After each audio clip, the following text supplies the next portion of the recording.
What's up, Bitcoin Radio? It's that time. It's your man, Joe Blackburn. You're listening to WBTC, where Bitcoin lives. You know where to find Bitcoin. It's here at Bitcoin Radio, everybody. I'm so, how do I say this? Today is a good day. Today is a great day. I just checked some of the charts. The Bitcoin Radio has been doing really well on the charts and on Apple specifically. But I just wanted to give a really big shout out to everybody who has supported me, has supported this podcast, Bitcoin Radio, has supported Crypto Coin Trader. I am thankful that I have the opportunity to hang out, be part of, be around this community on a level where, we're interacting, and whether it just be me talking at times, I've really got to give a big shout out to all of you. And I really want to say thank you. We just had John McAfee on. I'm sure everybody remembered. So I kind of wanted to just do a little bit of a review today. I did have a guest scheduled, but they had to reschedule with me today. And that happens from time to time. But it kind of gives me a chance to just put my thoughts out there and to interview myself almost to an extent. And I was thinking about this and what I really feel like the goals are of not just this podcast, but of my involvement in this space and where it's leading and where it's going, and whether it's a political aspect or a political side, or whether it's a social interaction enjoyment that I get. There's so much that this space gives back. I can't really answer what it is I want to accomplish when this is all said and done, because I never got in this to accomplish things outside of maybe Bitcoin will go up. And I have given that story, and I've told that story several times throughout my my career in social media and even here on Bitcoin Radio. But I don't want people to forget that this space is still writing itself. Imagine where we're going to be in a decade, and how much do you want to give now so that you can get back later, right? That's not my overall goal, is to get something back, but at some point you have to get something back. Time is money. But this has been a really fun journey for me. And, with the help of Patrick and Mousebelt and, all the people involved in Bitcoin Radio, whether it be, we have Josh Donaldson, who's the executive producer. We have Jim Scampoli, who's not only just an awesome guy, but he does a lot of the editing, and he does all the editing, excuse me. And he's also like a podcaster himself. He does his own stuff, and I'm going to plug him eventually. He'll let me talk a little bit about Star Trek. But y'all already heard from Patrick before. But at some point, Josh and Jim, who both have done podcasts or some sort of talking at some point, they got a lot to talk about. So we'll get them on. Can't forget Ashley and Gil, and big shout out to you, Levin and Cower, and everybody else involved. I don't want to leave anybody out, but there's a lot of great people working inside this to make this great. But kind of going to the points of like what's supposed to happen in crypto, what's supposed to make what's success in this space? What does success even mean in crypto? Like, is it your coin went up and all your investors are pleased, or I've got a project that actually is working but my coin's down? Like, how do you define success? I don't really know. I don't really know how to answer that. I was trying to kind of figure this out. Like, what does success mean for me? Well, heck, let's just start for the generalities here. What does success mean in crypto?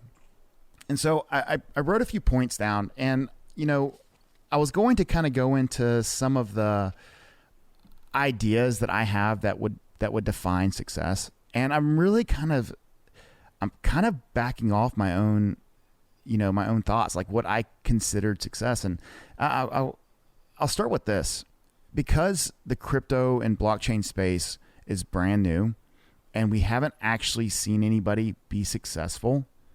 I mean, even Bitcoin's not a success or a failure. Bitcoin is just existing, and it's humans, it's us who are valuing this Bitcoin based off of what we perceive to be a future of worth. And yes, I can go into, yes, Bitcoin has intrinsic value. Yes, it's rare. Yes, it's all these things. But without users, it's worthless. So Bitcoin, to me, it's not even there's no CEO who's successful in Bitcoin. Just the person who holds on to it or the person who trades it. That's not success as far as a blockchain project.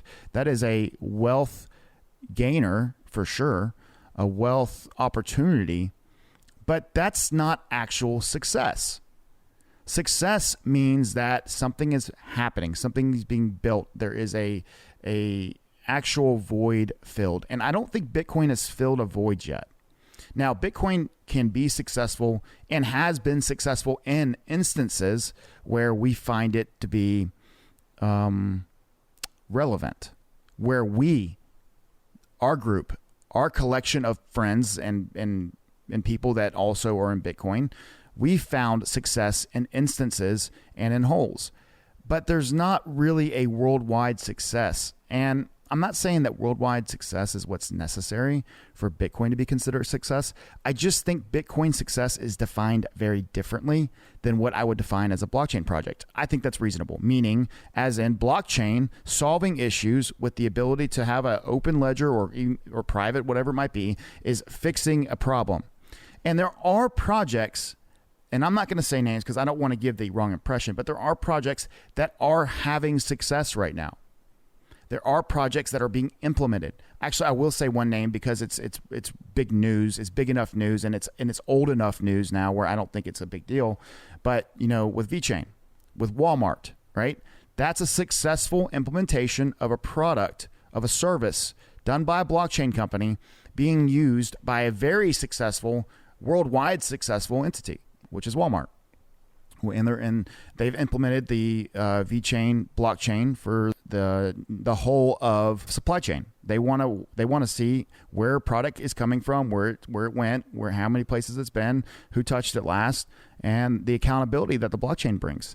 But when I was interviewing John McAfee on the last Bitcoin Radio episode, what I noticed, and something that he said actually that was really interesting, it really shifted how I thought about this, and that is we don't really want government in the blockchain on the level that I've actually been speaking about it being on that level with.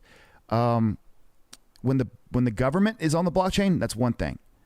But what does that typically end up meaning? That we're going to also, our lives will be on the blockchain too.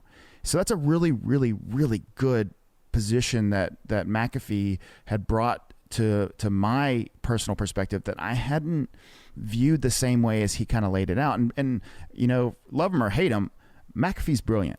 The guy is really smart. He can be a little bit eccentric, of course, maybe crazy. Sure, why not? But who isn't? Who isn't? And I found that, looking into where government, blockchain, and the private sector of blockchain, they're not the same. This is not the same blockchain that we're talking about. We're talking about ideologies and principles of the blockchain that we would like to see implemented into a successful, of course, but into a successfully working ledger, allowing the public or the government in some cases to be able to be viewed in a certain way. Now, I believe, and I've said this before, you have gaming, you have supply chain, right? One I just mentioned. You have political reasons why the blockchain should be implemented, and then you have currency. Those are my four favorite use cases for blockchain. Okay. At some point, I'm going to do a gaming episode, like for all you gamers. It's probably been the number one most requested, in my inbox. I've had numerous people asking about, where's the gaming industry right now? Because, whether it be me talking about it or others talking about it or just personal enjoyment in gaming, on the blockchain, I think gamers understand why the blockchain would be useful. That is, if you understand blockchain, on a much higher level. Like, they see what prevents them from taking gaming to the next level. And I simply use this example a lot, but a Fortnite skin and a Fortnite V-Buck are only good for that person who bought it.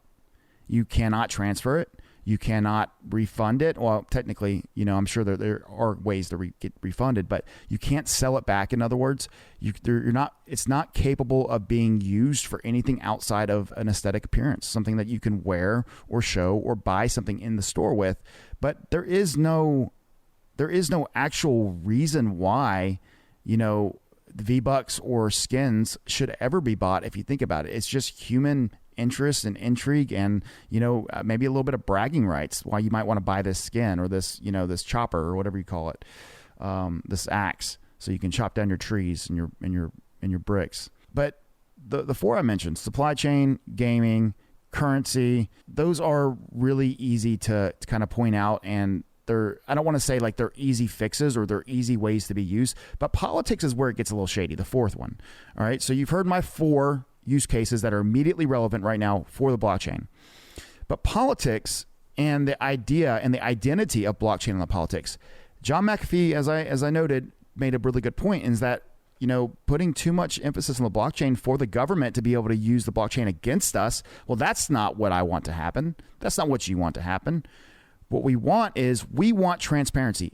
And when people actually wake up and realize that the government is literally us, we decide the government.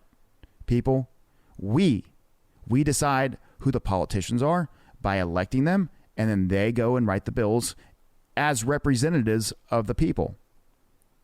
And we have got to understand that the people that we're electing cannot be continuing this career path of just political careers. Like, you cannot just expect someone to be a career politician and then to not be sucked into the swamp, as we heard so many times, right? If you are a career politician, how many times have you been bought and sold? And I'm not trying to disrespect. There's some great politicians throughout our history that have been career politicians, and I'm not saying it can't be done. But I would probably venture to say that there are far more bought and paid for politicians than there are not. I mean, the fact that we even still allow money to be involved in our politics is just crazy. We should be more involved in this. But you got to be able to campaign. You got to be able to spend money. Someone's got to give it to you, right? Now you owe them favors. All right. But without getting too involved in that, I just want everybody to understand this. Like, we have to start conceptualizing and building these ideas. We have to have the privacy and the nature of privacy for ourselves, for humanity, in mind as we start using programs, as we start using projects. And when these, and as I brought up, what is success? You know, at the beginning of this, well, success to me is something that encompasses my core beliefs. And I'm not talking about, you know, my political or, you know, my faith or, you know, how I view God, or that's not what I'm talking about when I say these things. I'm talking about the principles of the protection of the future of humanity. Okay. I know that's a lot, but to me, and I've said this how many times in the last 2 years, blockchain is humanity's last chance to ensure that big government, that big time tech does not strip our humanity away from us at a level that we are never able to get it back. At any point, we should be able to start over as humans. We should never be in a situation where the government and the tech has gotten so big that we are slaves. And I fear for that. I mean, look, this might be where conspiracy theory comes in a little bit. And, you know, where's my Alex Jones, you know, tinfoil hat? But regardless, the fear for me is that we get to a place as humans where we're incapable of returning power back to the people.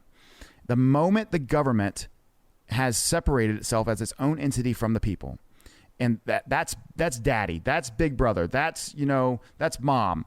No longer are we able to be self-sufficient as humans. We're completely reliant on the big state. That scares me. That worries me. That makes me think we are not in a good situation.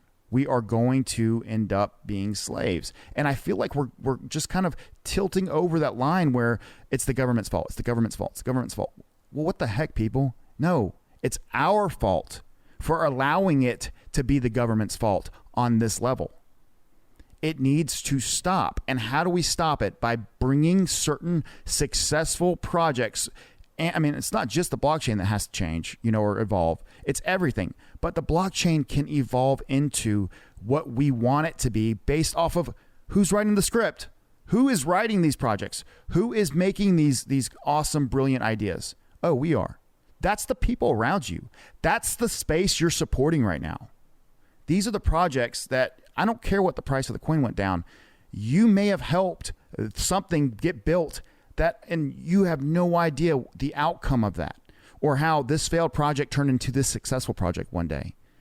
Hindsight's 2020, absolutely. But it is actually always isn't either. Because how many things don't you see from our past over the last 100 years of humanity? How many things have happened on a level of they're shrouded in and I don't want to say this in a bad way, but it's private. These are private failures, private successes of people, inventors, politicians.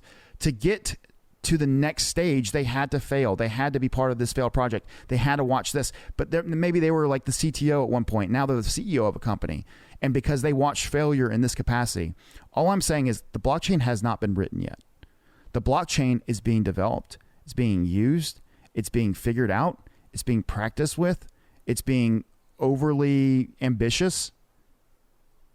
And for damn good reason. Because a lot of these developers, a lot of these entrepreneurs, a lot of these projects that exist right now, their success is not going to be known today. It's not going to be next year, and it's not going to be probably within the next 3 or 4 years. It'll be next decade. It'll be 2030 before you ever understand what success meant back then. I get so frustrated at the lack of patience people have. I'm watching people sit around here, complain, and they're so upset and they're mad. Well, I'm mad too about some things, but guess what I'm not mad about? Being part of this space. It's stressful. It never shuts off. It's constant. It's socially draining. There's assholes everywhere. There's trolls everywhere. You make one mistake, nobody ever lets you forget it. But that's life. That's not just crypto. I think there's more of a social culture in crypto because this is the only place we get to hang out. But man, go read some New England Patriots article. Go read the comments. Go read about, the LA Lakers right now with LeBron James and how they missed the playoffs. You know how people are mean to other crypto projects? That ain't nothing. Man, we're humans. We like to blame other people for our failures or our sadness or disappointment. We like to not be the reason that we're at fault. We like to make sure that people know there's an excuse or there's a reason. Rarely do you see people say, man, I'm just a complete screw up and I can't do anything right. I mean, when's the last time you heard someone say that and be like honest, be like, man, I'm just horrible. Like, guys, it's not nobody else. It's legitimately only my fault. Nobody else should be blamed because I'm really the problem. No, you got people who say, oh, I wasn't able to do this because of this person or that, or this happened, or this event, or this president, or this politician, or this, this whatever. My ex-girlfriend, my ex-boyfriend, whatever. People want to be capable of not being to blame. This is common. I do it too. Man, I do it. I'll sit there and I'm a big Gators fan, right? I like the Florida Gators. They just played Miami in football. And it wasn't a pretty game. And I'm sitting there arguing with people that it was the ugliest game ever to be played on opening night because I feel like there's some attachment there to me. I've been a Gator fan my whole life. And I'm sitting there mad, aggravated, angry, that it wasn't good too. But instead of just being like, you know what? The team I like isn't as good as I thought they were. At least they didn't play like it tonight. I'm like, no way. Here's the reasons why this happened. Oh, the quarterback. Oh, we need this player. Oh, someone was hurt. I make every excuse for a team that I don't play for, nor do I have zero control over or the events, as if it's the exact opposite, as if I'm the coach, the quarterback, the players. It's like I planted the grass on the field. No, I have nothing to do with that. Now, I'm still going to watch every single football game and defend them the same exact way. But it's just for context. We're humans. We don't like to admit mistakes. We like to pretend like, it's something else's fault, that there is an excuse. There's this, that, and the other. And, I'm going on this little tangent rant for a reason. And here it is, that the success and the failures of our investments are not the same as the success and failures of projects. There's a lot of great projects that their price of their tokens in the tank, sunk, bottom of the ocean, the Mariana Trench, bottom of the ocean, 7,000 feet down. But the projects are still rolling, trying to do their best to overcome this and the FUD and the hate. And you know what? Maybe it's time for us to understand, we have a part in all this. We created this culture. You know, I got sucked into it in different ways and different times. I'm a huge, huge Bitcoin fan. But in my past, I have absolutely fallen in love with altcoins before and loved them and held them until the bottom of the Mariana Trench, right? I just use that Mariana Trench it's the deepest place in the world, right? I think so. The ocean's pretty deep. Like, that sucker is deep. You know, there's no light at the bottom, and you got all these fish that like glow in the dark. Like, how do you evolve to glow in the dark? Like, here, actually, I'm gonna digress for a second. I have something else I thought was really cool, and one of you anthropologists can kind of cue me in here. So humanity has existed for, thousands of years, right? But not millions. But somehow the most developed and resourceful human or animal ever to exist, which is us, the human, somehow like evolved in like 68,000 years to like this point where we're like shooting rockets into space and talking on cell phones. I think this is kind of weird. And the reason I'm bringing this up is I was watching Star Trek yesterday, and they were talking about this other civilization that, you know, that was like thousands and thousands and thousands of years old as well. And they were far more advanced than humans were. And, you know, that like as far as like on a social level and how they dealt with each other, et cetera, or at least that's how they felt towards humans. And Jean-Luc Picard of the Federation Starship Enterprise, captain of the Enterprise, you know, he was as always, he's always like on point, knows exactly what to say, really classy, but really like stern too. He's not going to take any shit. But you know, they were discussing, you know, back on the ship a little bit about how, you know, how did they become so advanced so quick? There had to be some genetic enhancements, like blah, blah, blah. Humans don't do that, you know? And I was thinking, you know, it really kind of brought up a point. What was that episode trying to teach us? You know, like there's always some, like Gene Roddenberry, rest in peace, always had some like ulterior motive. And there's a lot of political issues that I don't really get into because I don't really side with that side of things. But humans evolved really quickly, you know, and of course evolution's a theory still, people, right? Evolution is still a theory regardless, you know. And you know, I am a man of faith. I do have my beliefs, but I'm a man of beliefs mixed with facts and science, and among many other things, I love history. I think it's a really, really important aspect of what humans should always remember about themselves. Where did you come from? The more that you like disguise history, you know, or change it, or, you know, lie about it, the more you're doomed to repeat your mistakes, right? And to the victors go the spoils and the history books. So let's not forget that everything that we are told or what we're taught, it's not always the truth. And I'm not necessarily talking about anything specific there either.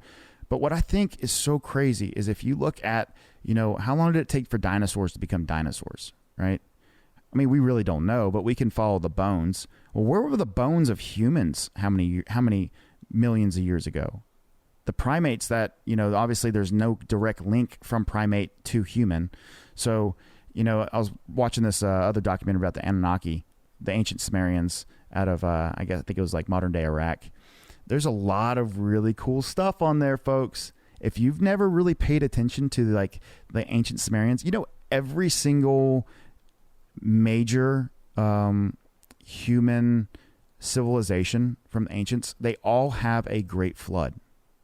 You know, obviously, you know, with Judaism and Islam and Christianity, they share a lot of the same writings. And we know as me personally, I grew up with Noah as that story around the Great Flood. But every single ancient civilization that is tracked back, and I mean, like literally the words I heard. I mean, I'm not a anthropologist or an archaeologist or a historian, so I don't want to pretend like every single civilization that's ever existed has been discovered, because that may or may not be true. I don't know. But what I can tell you is that of the ones that this particular historian and anthropologist was referencing, was that every single ancient civilization has a great flood. I think this is really telling. You know, humans have a history, and that history is quite unique. It's not something any other animals share.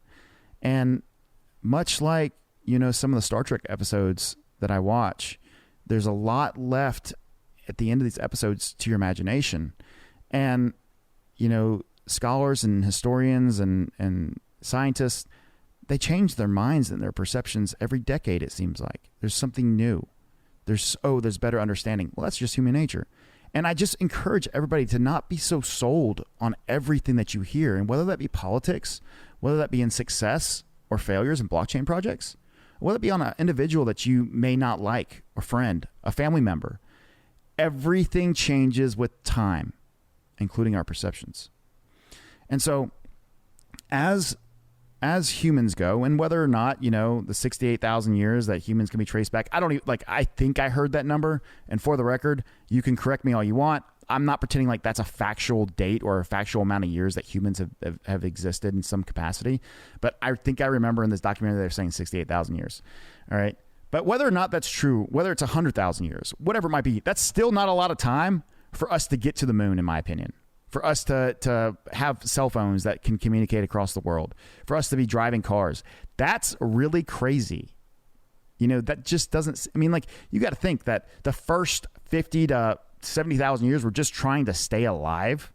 Like literally just making sure that they didn't, not only did they not freeze, but did not get eaten by some like saber-tooth tiger, if they even existed back then, or trampled by a mastodon. That would be a really rough life, running away as, not the ultimate predator. And then, you got to think the next 40,000 years was probably trying to, I don't want to say any more than just survive, but maybe survive with spears, maybe fire was introduced. But then nobody knew that there was more, that humans could do more. Imagine trying to explain turning a light bulb on to a human, 50,000 years ago. Not existent. Anyways, I'm diverging. I don't necessarily need to get into that you just cannot explain how to turn a light bulb on. And I was going to get into another part of this, but it kind of takes away from the overall concept of this episode. And that is this. We have a ability right now to set the tone for blockchain projects in the future. We have the social presence to really bring light to certain projects and to certain types of people that are doing things that are outside of just the fundraising. Not everybody in this space is just trying to get rich, but most people are, including you probably, right? You can't tell me that wouldn't be that wouldn't be a goal of yours in this. It's one of mine. Long term, I'm hoping that Bitcoin goes up to 100,000, a million, a billion, whatever. I just would like I would like to be, financially okay at the end of when it's all said and done. But there's a lot of really great people that are doing this who had money before they got into blockchain. There's a lot of great people who don't care about money at all. There's a lot of great people who are really brilliant and will work for nothing. And that is because they see something bigger and better for this space. And I really ask people to not necessarily be nice to people. That's not what I mean. There's an accountability situation that I respect, and it's a self-regulatory space. If you're not overly hard on some things, then you're going to get burned. We've seen it. We've been part of that. We've done the burning. We've been burned. But how do you give decent projects a chance? Are you so jaded right now that you won't even you think the space is a complete scam? What are you still doing here? I watch people interact with one another about as soon as a project's out there, they just yell they're pumping dumpers, they're scammers, they're this, that, or the other. Well, I don't blame you for maybe initially assuming that, but you don't have to just be an asshole about it. Why don't you, if you really, really have an opinion on every single project, you should be held accountable too. You should be held accountable to what you say, And I know this. I don't want to be held accountable for every word that comes out of my mouth because we're humans. We say stupid things sometimes. But you know what I do want? I want us to know that we're better than this, that we're bigger, that we have the ability to kind of push through. And to see that light at the end of the tunnel in blockchain, requires some hard lessons. And we've learned a lot of them already. I mean, I think the lessons will get easier as far as, at least on a financial level. I think most people's financial lessons will lessen, hopefully. That's assuming that the worst is over, which may not even be the truth. But I do think that we are at this moment in blockchain history where we'll look back, and people won't look back and see all the scams in 5 years. People are going to look back and say, oh my gosh, this project came out of the 2017 market. Oh, they made it out of that bear market. It's going to be the Netflixes. It's going to be the Apples, the Microsofts, these giants that emerge. And it's the new way to do things and the evolution of how you used to do them. I mean, guys, this is serious though. Like, we have the social responsibility to each other right now to not just flame everything that comes out. If you're talking about buying a coin because you think it's going to go up, yeah, that's not what I'm talking about. Give these projects a chance, at least on a success level. What is success and what is failure? You need to preface. I think people, and especially and I'll give a great example in CCT. People like to talk about a project, and then everybody already assumes what the intent of the author means. Some of it's obvious. I mean, I'm not going to pretend like some people's intent is obvious. Every time someone posts about a coin, right, or the price of a coin, it's cheap right now. What are they trying to get you to do? They're either trying to get you to buy it, or they're trying to tell you that it's a safe buy, or they want you to tell them that it's safe to buy. So the intent is typically selfish and shilly in nature. One of the two, usually both.